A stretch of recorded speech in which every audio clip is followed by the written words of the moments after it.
The average home gardener spends hundreds of dollars on soil amendments and plant fertilizers every single year.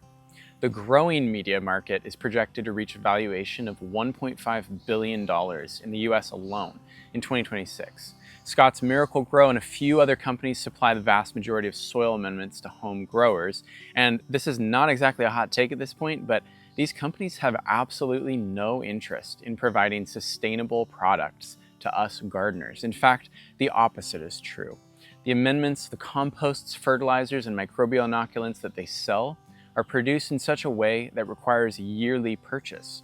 In fact, worse yet, many of these inputs lead to temporary and rapid improvement in plant growth, but leave soil conditions worse after repeated use, meaning you just have to keep buying more of their stuff. But what if there was a way to produce 100% of your garden inputs at home for minimal startup cost that actually left your soil better and better every year, so that at a certain point the need for them became non-existent? Korean natural farming is a framework for agriculture that seeks to do that. Welcome back to the channel. If you're new here, I am Taylor, and I love exploring and teaching gardening techniques, especially unconventional approaches. And in this video, I'm going to lead a pretty thorough breakdown of Korean natural farming, or KNF, specifically for home gardeners and smaller scale growers. I'll start by explaining a bit more of where we are in gardening as an industry. I'll move into KNF as a response and a solution to the problems that we're facing, and I'll provide an overview of the 9 core essential inputs found in Korean natural farming. And then we'll put it all together and discuss some of the application techniques, the principles, and theory attached to this framework. So where are we? Well, right now, for the most part, modern gardening mirrors industrial agriculture. It's obsessed with control. Insects are labeled as pests and killed indiscriminately. Deficiencies in the soil are force-fed, and plant diseases are eradicated without ever addressing the root problems. Soil is treated as a neutral substrate, not a living system. Plants are treated like machines, needing exact ratios of nitrogen, phosphorus, and potassium at precise intervals, rather than biological partners within a living ecology. Fertility has been replaced by sterility, and the more sterile our systems get, the more they require just to survive. Now, this is not just an agricultural problem, it's in our backyards. It's in our raised beds or container gardens. Whether we realize it or not, most home gardens are just miniature versions of the same sterile system. Alternatives like organic gardening, no-till methods, and permaculture have emerged to correct the course, and each has beautiful solutions to offer. But amongst these alternative approaches, Korean natural farming, or KNF, is one that needs to come into the spotlight, especially for home gardeners and small-scale growers. KNF sits at the intersection between the natural and the practical. No form of agriculture, from a 100,000-acre farm to a simple patio garden, is ever going to be entirely natural. Growing plants is nothing that a human being can do. We cultivate the conditions in which a plant can grow in order to achieve a specific result, namely a crop. This is not natural, as though it were happening all on its own. Our role, though, is very small in comparison to the millions of microbes at work to facilitate each of the functions within a plant's life cycle. We may provide nutrients, but the microorganisms process and deliver them to plants. In KNF, natural processes are seen and appreciated, borrowed and crystallized, imparted and propagated. The way that this is accomplished is via a series of homemade or collected inputs that perform unique functions at various times throughout the growing season. The exploration of these inputs and the contextualization for the home gardener is why I'm making this video. It's worth saying that there are plenty of great resources out there on KNF, on YouTube and elsewhere. However, it's hard to find all the relevant information simplified and in one place, and that's what I'm hoping to do. I also have recognized that much of the material about KNF has been made and applies largely to large-scale growers, which is amazing, but it can be hard to contextualize for people like me who are used to growing in a smaller space.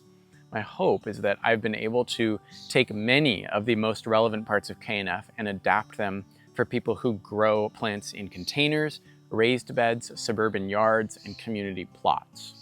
Most importantly, I want to help you succeed with KNF at home without needing a massive farm, a chemistry degree, or a huge budget.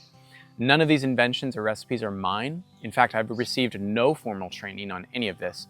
All that I've learned has come from the resources that I've been able to read, the videos I've seen, and mostly, above all, just figuring it out for myself. doing it, making the amendments and seeing how they work. Fair? I'm not an expert. I don't have any biology degree. I don't have any credentials to my name other than I've started and reformed gardens using these techniques for 5 years now. This is the video that I wish that I had when I was beginning to learn about the incredible world of natural farming. I don't consider KNF the only way forward for modern ag and gardening, but it is a way, and if perhaps we as gardeners could just begin to learn from KNF to understand and normalize microbial contributions in the garden, that would kind of be the bomb diggity. Before we go any further, we got to answer the question, what is KNF? KNF is a method of gardening and farming that focuses on supporting natural biological processes. It's built around the idea that nature already knows how to grow things. Our job is just to partner with it. At its core, KNF is a framework for cultivating beneficial microbes, using them to unlock nutrients and applying them at the right times to support a plant's natural life cycle. It's not about forcing results, it's about aligning with what plants and soil already want to do. The goals could be simply summarized as sustainability, regeneration, and affordability. Sustainability, which means relying on what you already have. Regeneration, healing damaged or neglected soils and ecosystems. And affordability, cutting input costs dramatically. This is far from a complete list of what KNF seeks to achieve, but kind of gives us a starting framework. The primary awakening that I experienced when I started diving into KNF was a deep appreciation for microbes. There are thought to be more microbes, bacteria, fungi, protozoa, nematodes, all that, in a handful of soil than there are human beings on the planet. An average cubic foot of garden soil contains 4,000 times more microbes than there are stars in the Milky Way galaxy. Begs the question, what are they up to? When it comes to engagement with plants, just about everything. Microbes have been discovered assisting nearly every process of plant growth and health. Catalyzing seed germination, exchanging nutrients for plant root exudates, inhabiting plant rhizospheres, which is the sheath that surrounds plant roots, and defending that space from pathogens. These are just a few of the hundreds, likely more, roles that microbes play in the garden. When we as gardeners learn to recognize and even facilitate microbial presence, a world of abundance and diversity opens that supports life at every level in the garden. We must start by treating soil as the foundation of all biological flourishing. Soil is alive, let's take care of it. Now, as is the case when starting to learn any new skill or garden technique, a degree of overwhelm is expected. With so much to learn and so much of which is learned through failure, discouragement can oftentimes overshadow the joy of discovery. So I have ranked the inputs by difficulty from easiest to most challenging in my estimation. Take these into consideration as you decide which of the inputs you'll pursue first. At the easiest level, you can purchase brown rice vinegar or apple cider vinegar and easily collect sea water or mix a high quality sea salt with regular filtered water. These would be considered the lowest barrier to entry KNF inputs to obtain. At the next level, again, from my perspective, fermented plant juice or fermented fruit juice, lactic acid bacteria, and then the water-soluble calcium acetate and calcium phosphate, simplest recipes to explore that help you dip your toes into the inputs. And the next tier of difficulty, we've got fermented fish amino acids and oriental herbal nutrient.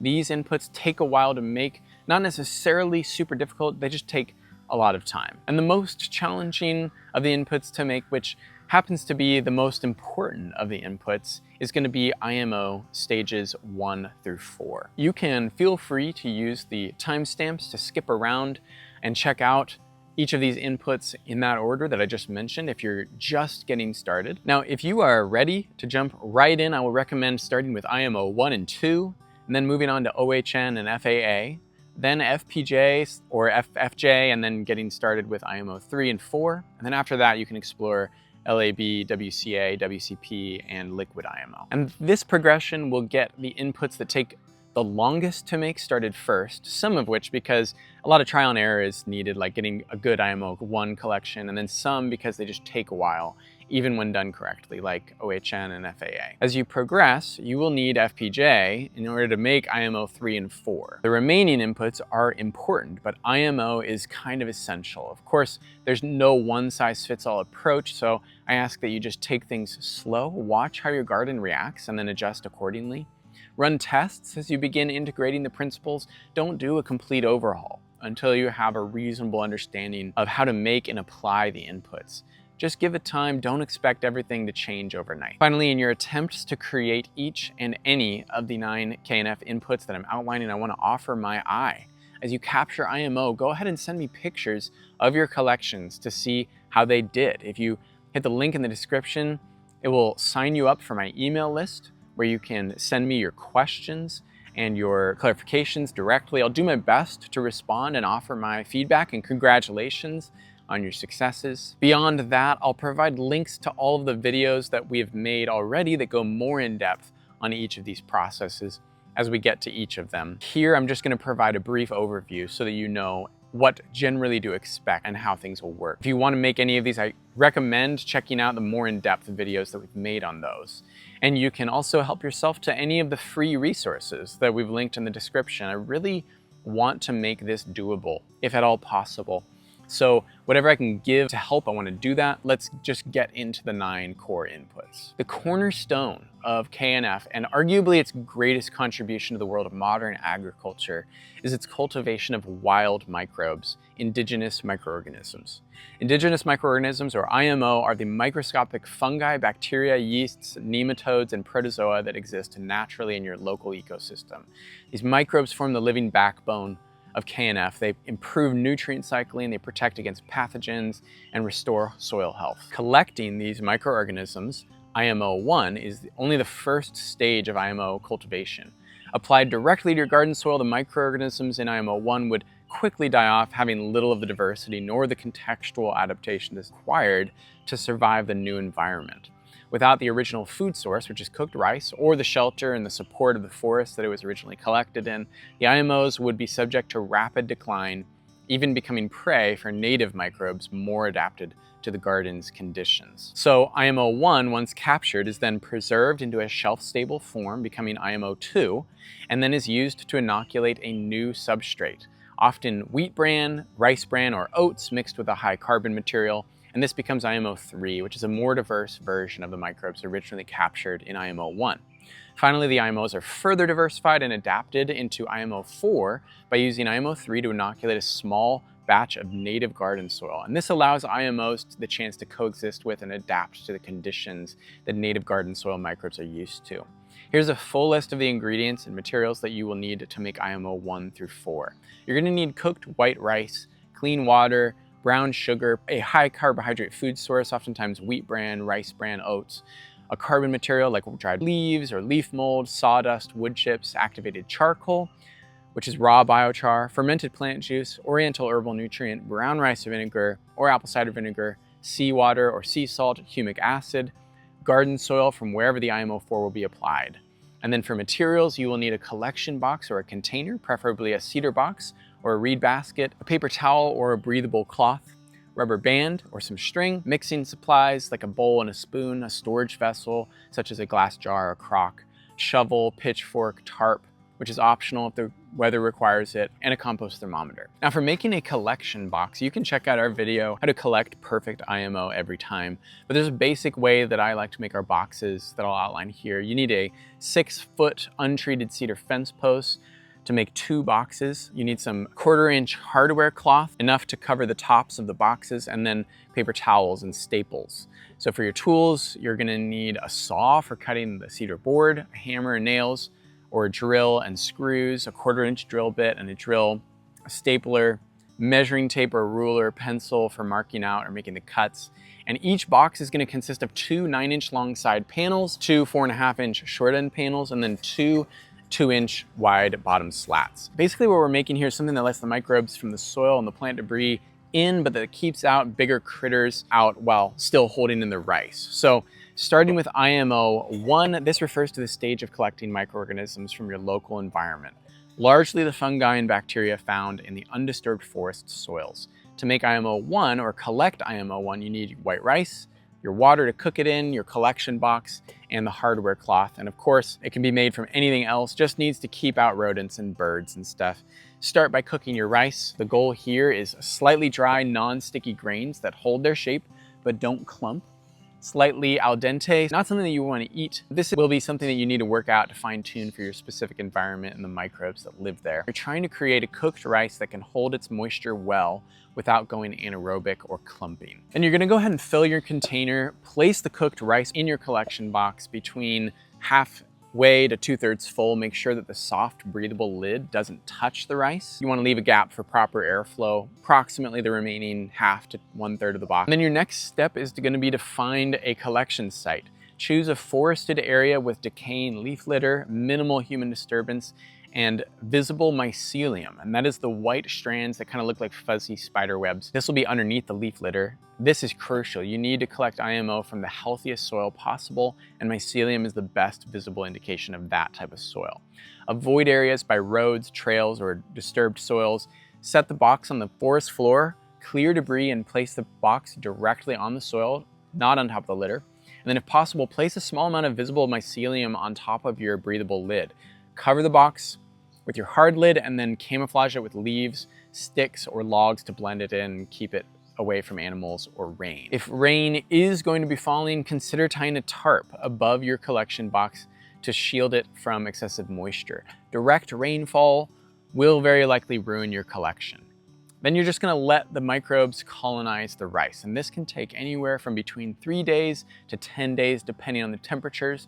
Warm temperatures like 80 to 100, you might be looking at around 3 to 5 days. Moderate temperatures, 60 to 80, you might check around 5 days. And then in cooler temperatures like 40 to 60, 7 to 10 days plus. You're looking for white or light gray fuzz growth and infusing the rice. And that's the microbial and fungal activity. This is exactly what you want. The texture when you break this apart is firm but malleable. It's sort of tempeh-like in texture. If the rice is only partially colonized, just try again. If it's fully white and or gray and smells earthy and a little bit garlicky, it's ready to take home and move on to IMO2. Now, IMO2 is the preservation stage of your microbial collection. After collecting the wild microbes in IMO1, you're gonna mix them with brown sugar to halt further growth and to make the microbes shelf stable. This preserves your collection for future use, and it sets the stage for further diversifying the microbes in IMO3. So to make IMO2, it's very simple. You just take your freshly colonized IMO1 rice, mix it with brown sugar, equal parts by weight, and then let the brown sugar draw the moisture out of the rice over the next few hours. And this is going to dehydrate the microbes and make sure that they stop feeding on the carbohydrates in the rice. They can and will eat themselves to death otherwise. Once the moisture has been drawn out, you're gonna transfer this to a glass or a ceramic container and keep it in a cool, dark place for a week or two. This is just going to help it stabilize into its shelf-stable form. IMO2 can be stored for between 6 to 12 months in a fridge, sealed, or in a cool, dry space with a breathable lid like this. Now that we've got our IMO2, we can move on to IMO3, which is the stage where you increase the microbial diversity in IMO2 by expanding it onto a substrate, which is a growing medium for microbes, like rice bran or wheat mill run or oats. You mix this substrate with a carbon-rich material like wood chips or shavings or dried leaves, and then you prepare your inoculum. And the way to do this is by mixing your IMO2 in dechlorinated water, along with some of your other KNF inputs such as BRV, OHN, seawater, and FPJ. Again, you can check out our other videos or check out the Beginner's Guide to IMO in the description for the specific amounts of everything. And then you're gonna mix the water into the substrate. And this is gonna allow the microbes to multiply and diversify and create another shelf-stable inoculant that can be used to enrich compost, garden beds, or potting mixes. It is, of course, also the essential ingredient in making IMO4. And the main thing with IMO3 before we move on is that you really want to manage the temperatures of the pile. It's important to keep things above 110 degrees Fahrenheit and below 120. A compost thermometer really helps in this process. Above 120, you start killing off a lot of the diversity that's in IMO. Below 110, it means that the IMOs didn't really take off and aren't super active in the mixture. This pile will heat up on its own quickly, so make sure that you check it regularly, like every 8 to 12 hours or so. Now, the final stage in indigenous microorganism cultivation is IMO4. And in this step, you introduce your cultivated forest microbes to your native garden soil, encouraging them to adapt, multiply, and form long-term symbiotic relationships with the biology already present in and on your land. This is where IMOs start transforming your soil on a deep, lasting level. And making IMO4 is virtually identical to making IMO3. The only difference is that you're going to take your IMO3 and mix it equal parts with your garden soil, add some of your nutrient water minus the IMO2, and then monitor the temperatures again. You want to flip IMO3 and IMO4 every day or so to make sure that it stays aerated. If you're smelling ammonium at any stage of the process, you want to get some oxygen in there by flipping it around like you would a compost pile. And once the IMO4 is cooled down on its own, you've done it. Not exactly easy, but it is the ultimate soil inoculant. Kind of the best that you could ask for. Now, for applying IMO4, you can simply top dress your garden beds with it and mulch over top. You can also take another step and make liquid IMO, which you make by fermenting IMO4 in water. It gives you a fast-acting, easily applied version of your solid IMO, which is great for waking up your soil, activating your compost piles, foliar applications, or feeding plant roots with living biology. To make liquid IMO, you're going to use your IMO4 in place of a compost in an aerated compost tea. So you do need a bubbler. You can check out what we use linked in the description. You're gonna need a fine mesh bag. I like using paint strainers, a 5-gallon bucket, a bubbler. Steep your IMO4 in your bucket filled with water for a few days and start spraying right away once it's finished, because you don't want the aerated microbes to die off and go anaerobic. And that brings us to the end of IMO. Next up is fermented plant juice, or FPJ. FPJ, and its sort of later stage cousin FFJ, or fermented fruit juice, is a fermented extract made from fresh plant material and brown sugar. It delivers growth hormones, enzymes, minerals, and microbial life to the soil and to leaf surfaces. It's often the first input a KNF gardener makes. It's simple, low cost, and effective. Again, check out our video for a deeper dive on FPJ, but essentially FPJ uses fast-growing leaf plants and is used during the vegetative stages of a plant life cycle, whereas FFJ uses ripe fruits or flowers and is used during flowering and fruiting stages. And we'll get into the vegetative flowering, fruiting stages a bit later in this video, so just hang tight on that. To make FPJ, you're gonna need fresh, fast-growing plant material like mugwort or comfrey, yarrow, sweet potato leaves, chickweed, vigorous weeds, brown sugar, equal weight to the plant material, and a non-metallic jar or container. Choose your plant material. I like using comfrey, but use the plants that you already have that are thriving in your environment. These are the ones that are going to be full of vigor, minerals, and hormones. If possible, use wild or homegrown plants, not ones recently fertilized or irrigated. Harvest early in the morning if possible, when the plant's energy and the moisture content are highest. Try to avoid the yellowing or diseased material and just stick to only the best, the young, vibrant growth. Then chop it up, mix it with your brown sugar. You guessed it, equal parts by weight. It's worth saying here that this process of mixing with brown sugar is a staple with KNF input creation. And if brown sugar concerns you, or if you think you could make a better version with molasses or something else because it's a better nutrient composition, that's not really what the brown sugar is for in a lot of the cases. It's actually for helping the microbes to ferment further, but because it's really mostly used to just preserve the material, not further diversify. So don't use molasses, don't use white sugar. You might be able to get away with white sugar, but I would recommend just sticking with brown sugar for all of these recipes. Anyway, for the FPJ, you're gonna let the plant debris ferment in the brown sugar submerged in its own liquid for about a week before you strain it out. Now we'll get to some of the uses for FPJ later on. This is just generally how it's made. Next up is LAB, or lactic acid bacteria. Sometimes this is called lactic acid bacteria serum, LAB, lab, even labs. Really seems to depend on who you ask, but I'm gonna call it LAB. LAB is a powerful microbial solution. It's made by fermenting milk with cultured rice wash water. And this is the LAB here at the bottom. These are the curds that separated from the milk. It's used to strengthen plant and soil microbes, microbiomes, suppress pathogens, accelerate composting, and even can improve some human and animal gut health. It's a really versatile input, and its simplicity makes it one of the most beginner-friendly KNF inputs. You can check out our video on making LAB, but essentially you're letting your starchy rice water sit for a while, letting it pick up microbes from the air, fermenting a bit, and then feeding it to milk, letting that culture sit for a bit, straining out the curds and leaving the whey, and then you can mix it equal parts by weight with brown sugar to preserve it, and make it to a shelf-stable form. There are tons of uses for this stuff. I like to use it to inoculate my bokashi bran, which if you don't know about, it's a Japanese way of fermenting food scraps that will then decompose very quickly in the soil.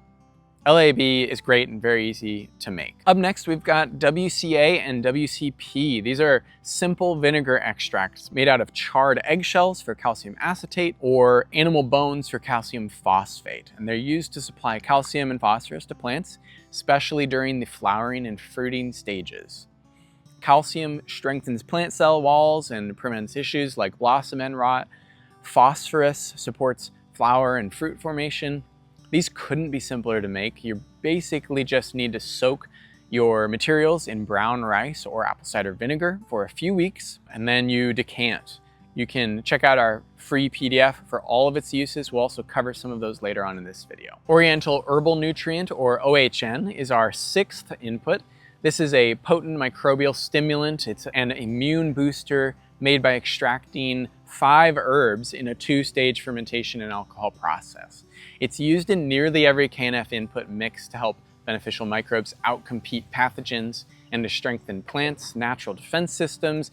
It's also got a mild pest deterrent scent.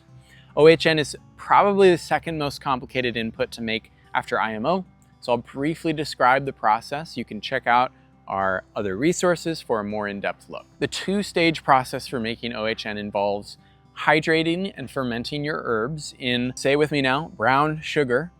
The herbs are garlic, ginger, cinnamon bark, licorice root, and angelica root. All of these herbs are used in a 1-to-1 ratio, except for angelica, you'll do twice as much as the others. After you ferment these for a week, you'll begin the extraction process by drawing out the compounds using a high alcohol content spirit. Vodka is pretty common here, and this process takes around 10 weeks. You'll do 5 total extractions, each taking 2 weeks. So yeah, 10. Math prodigy right here. OHN is pretty technical in the way that these extractions are done when it comes to the traditional technique.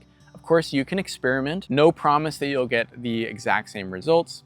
The thing with OHN is that it lasts forever, and it gets better or more potent with age. So once you finish your extractions, you will have 6 jars of extracted herbal nutrients. You'll mix those together to make OHN.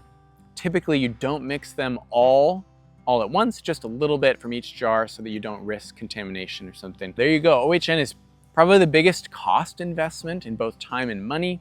Vodka ain't free. Speaking of taking a long time, in our 7th slot, we've got fermented fish amino acids, or FAA, and this is a nitrogen-rich input made by fermenting fish scraps with brown sugar. It's going to provide trace minerals, amino acids, and fats that support microbe and plant health. This is like the best form of a fish fertilizer because it's a very gradual, gentle extraction that keeps all of the goodies intact. Plus, it's made from fish waste products, so the heads, the bones, skin, and organs. Chop all that stuff up, mix it with equal parts brown sugar, and let it submerge in its liquid for an easy 6 months. If you want to be an overachiever, let it go a year. Once you strain out the remaining materials, or maybe you don't even have to strain it, you've got your FAA, and this stuff goes a long way. So don't worry about making buckets and bucket loads. Of course, it does obviously take a while. You don't want to just be making a little teensy bit every time, but for a home garden, you don't need much. A few fish heads once a year should do the trick. Now, we already talked about these 2 inputs being the ones that you can either buy from the store or collect from the sea, but I thought it might be nice to kind of give a brief tutorial on how to make brown rice vinegar, because if you're like me and you got the DIY spirit, you just need to know how this sort of thing works. So how does it work? What's happening here? Well, I'll give you the simple explanation, and we will have a separate video coming out on the deep dive on how to make this stuff really well. Depending on when you're watching this, maybe you're already out, so check that out. But basically, brown rice vinegar is made from cooked brown rice and sugar. It provides a mild, plant-friendly acidity that helps extract minerals, as is the case for WCA and WCP. It can be used directly to regulate soil pH, support microbial activity. When you spray a very small dose of vinegar on a plant, it stimulates a very mild stress response that makes some plants produce natural wax coating on their leaves. So this can help them adapt to pest and disease pressure, keeps them slightly preserved. You can definitely replace brown rice vinegar with apple cider vinegar, but only use a very high quality vinegar, no white vinegars if possible. To make BRV, you're gonna cook up some brown rice, cool it down, and then you're gonna add some sugar and water.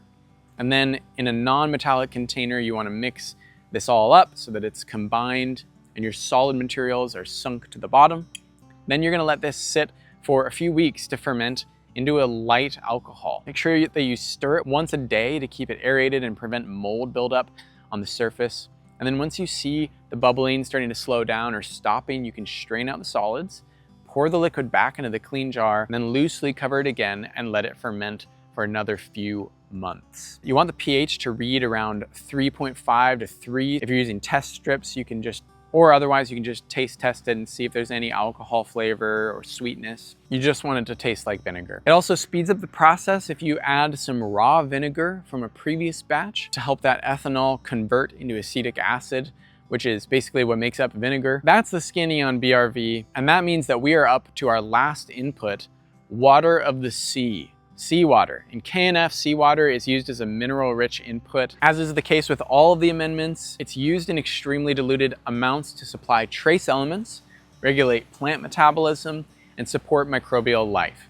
True seawater contains over 90 minerals in ionic form, many of which are absent or depleted in typical garden soil. When used correctly, it does not cause any salinity problems. In fact, it can dramatically improve soil structure and plant vigor, especially in mineral poor regions. Now, if you're not near the ocean, like me, you can mimic its effects with a DIY saltwater solution, obviously without the biology found in the sea. To do this, you're gonna want to use a high quality sea salt, one that's unrefined. I like using Redmond's real salt, but there are plenty of brands out there that are good choices. Jacobson's, Baja Gold, Celtic are solid choices. But you wanna mix these in filtered water, or if you want to get fancy, you could collect some pond water or lake water from a nearby body of water. Make sure that it's not gross. And you add salt at a ratio of 1 to 30. So for every gram of sea salt, you have 30 grams of water. And that's your seawater. Then when you use seawater, you want to dilute it even further, usually 1 to 30 again. For most applications, sometimes you dilute it more. Eventually, you hopefully won't actually need it at all. Your soil will be fully remineralized. What you never want to do, and this is probably obvious to most of you, but you never want to apply seawater or sea salt undiluted to your soil because it can kill your soil. It can kind of make it almost impossible to grow in, at least for a season or two. The microbes will eventually be able to deal with the excess minerals, but you just want to be careful regardless. Now that we've covered seawater, congratulations, you made it through the core 9. And at this point, you should have a reasonably good understanding of what each of the inputs does and how it's made. But let's take the rest of our time to walk through a few of the specific ways that we can and will apply these in our gardens. And there's really two categories here in my mind. We've got IMO and then we've got the rest of the amendments. So IMO is always going to be appropriate for soil and plant application. But typically, IMO 4 is spread at the beginning of the growing season and at the end of the growing season.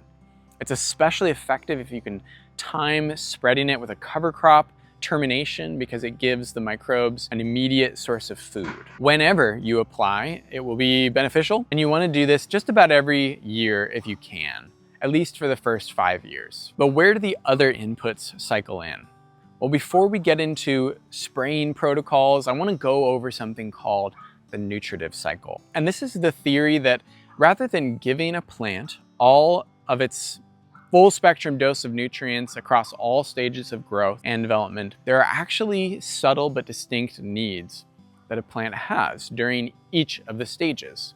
The 5 general stages within the life cycle of a plant are germination, where the seed comes out of dormancy; vegetative growth, where the plant leaves and stems are developing; rooting and flowering, where the plant transitions from leaf growth to root strengthening while it approaches the reproductive stage, which is the 4th stage. Reproduction is when the fruit is forming and new seeds are developing.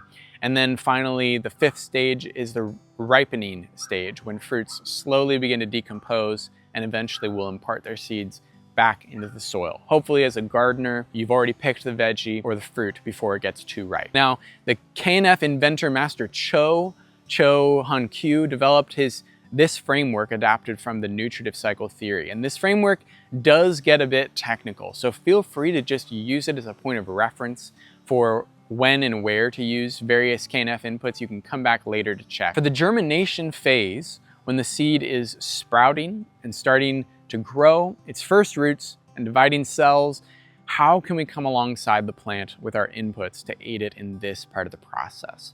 Well, using brown rice vinegar, fermented plant juice, oriental herbal nutrient, and lactic acid bacteria, we can provide a burst of immunity to the seed as it's sprouting.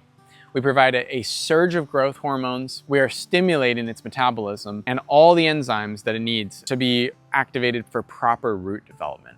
You can check out our video on how to use this seed soak solution, and I get more specific on why exactly it works. Anecdotally, I can say we used this seed soak for almost 100% of our seeds this year, and we had incredible germination rates across the board compared to previous years, even from harder to germinate seeds like our perennials.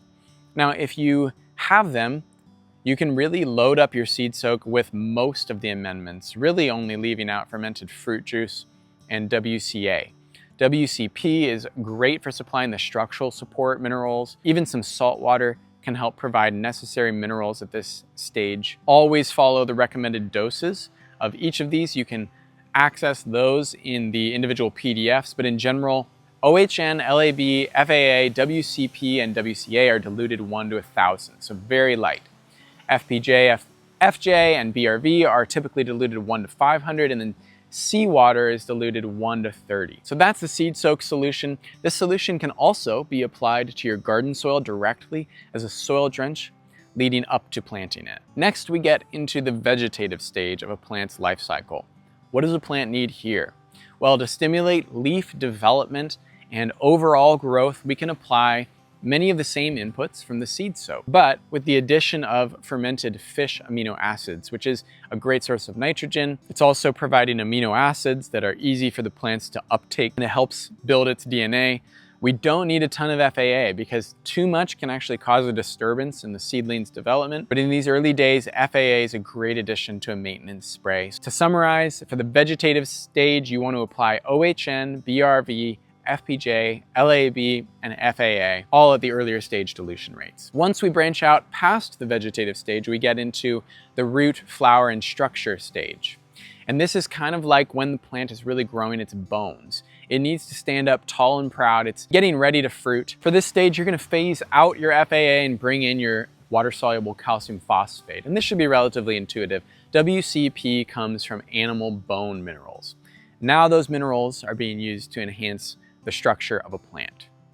As a plant transitions into the fruiting, seed, and reproduction stage, we can phase in WCA and phase out WCP. This is a subtle change, but essentially a plant typically needs more calcium than the phosphorus during this stage of the plant's life. Using WCP and WCA like this can really aid in blossom end rot, if that's something that you have experienced with your vining plants especially. During the fruiting and ripening stages, you also might benefit from phasing out fermented plant juice in favor of fermented fruit juice, if you have it, since again, intuitively, the fermented fruit juice may be more suited to assisting with fruit production. And speaking of ripening, for this phase, you are going to want to apply your OHN, FFJ, WCA, and seawater to your plants, particularly your fruit bushes and trees, as this is going to help them heal up and recover after fruiting. All right, I know that was a lot, and this is one of the most technical aspects of KNF, which is saying something. It's a lot to remember and keep track of. So if it feels overwhelming, don't worry too much about it at first. Do some experiments, see what works best for you. Now, generally speaking, the best way that you can apply the liquid amendments or inputs is in the form of a foliar spray that is sometimes just called a maintenance spray. And this is adaptable for each of the nutritive cycle stages that I just talked about. But in essence, the maintenance spray is going to be FPJ, BRV, and OHN, with LAB thrown in there for good measure. Always apply these diluted 1 to 500 for FPJ and BRV, and 1 to 1,000 for OHN and LAB.